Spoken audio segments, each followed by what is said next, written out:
பார்த்தீங்கன்னா லைவ்ல ஒரு விஷயம் நடந்திருக்கும். அதாவது ஜாக்லின் போடுறதா பவித்ரா போடுறதான்னு பிக் பாஸ் வந்து அவங்களே முடிவு பண்ணி டிசைட் பண்ண சொல்லியிருப்பாங்க. அப்போ வந்து பவித்ரா வந்து கடைசி நான் தான் சொல்லி முடிவு பண்ணி பேசியிருப்பாங்க. ஜாக்லினும் ஃபைனலாக வேறு வழி இல்லாமல் விட்டு கொடுத்துருப்பாங்க. ஏன்னா இது கேர்ள்ஸ் ஜெயிக்கணுங்கிறதுக்காக தான் இந்த 2 lakhs டாஸ்க்கே திரும்ப பிக் பாஸ் வச்சிருக்காரு. பட் அன்ஃபார்ச்சுனேட்லி இதில் போகாமல் அடுத்த ரவுண்டில் போய் ஜாக்லின் எவிக்ட் ஆகிட்டாங்க. அதுக்கு முன்னாடி என்ன நடந்துச்சுன்னா, சாச்சனா ஒரு உப்புமா பண்ணியிருக்கிறாங்க. அந்த உப்புமா வந்து ரொம்ப தண்ணியாக இருந்திருக்கு போல இருக்குது. அந்த பொண்ணு உப்பும் போட மறந்துருக்கு. ஸோ பயங்கர காரமாகவும் இருந்திருக்கு. அதனால் இப்போ எல்லாருக்கும் விஜய் விஷால் வந்து சர்வ் பண்ணி கொடுத்துட்ருக்காங்க.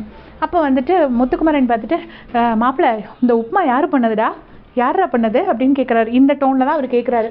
கேட்ட உடனே வந்துட்டு முத்துக்குமரன் கிட்ட விஜய் விஷால் சொல்கிறாங்க, அதுவா சாச்சு நம்ம தங்கச்சி தான் பண்ணது அப்படின்னு சொல்லிட்டு சிரிக்கிறாரு விஜய் விஷால்.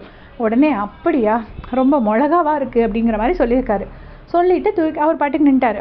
உடனே பாவம் சின்ன பொண்ணு தெரியாமல் பண்ணியிருக்கா, அவளை எதுக்கு அப்படி சொல்கிறீங்க அப்படின்னு சொல்லிட்டு பவித்ரா சொல்கிறாங்க. கொஞ்சம் உப்பு போட்டால் சரியாயிரும் அப்படின்னு சொல்லி பவித்ரா சொல்கிறாங்க. உடனே நான் இப்போ என்னம்மா சொன்னேன் அப்படின்னு சொல்லிட்டு முத்துக்குமரன் கேட்குறாரு. உடனே பவித்ரா சொல்கிறாங்க, இல்லை நீங்கள் யார் இந்த உப்புமாவை பண்ணதுன்னு கேட்ட மாதிரி இருந்துச்சு, அதனால தான் சொன்னேன், சும்மா தேவையில்லாமல் குறை சொல்லாதீங்க, கஷ்டப்பட்டு பண்ணியிருக்கா அப்படின்னு சொன்னேன்னு சொல்லிட்டு பவித்ரா சொல்கிறாங்க.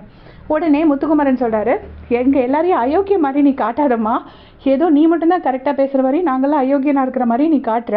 நான் ஒரு விஷயம் ஒருத்தவங்க பண்ணால் நல்லா இருக்குன்னு சொல்லணும் தான், அது எனக்கும் தெரியும்.